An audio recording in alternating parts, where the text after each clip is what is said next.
Ali's situation has affected my understanding of Islam and life like very deeply, because I start looking into the little things in life that we are able to do with our own free will, like breathing fresh air, being able to move, being able to do like just the little stuff in life throughout your day. Alhamdulillah, Ali's been gifted with something that has affected him to do these types of stuff, but it's also affected us in a good way, where we started to pray more, we started to like look into going to the mosque to pray Fajr.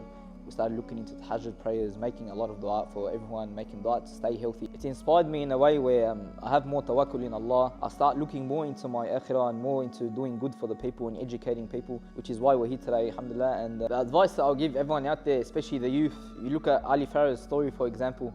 He's 23 years old, he had goals and aspirations in life. Ali's been given this opportunity to do good for his Akhira, to prepare himself. You know, you and I one day can wake up and we have no opportunity to prepare ourselves for the Akhira.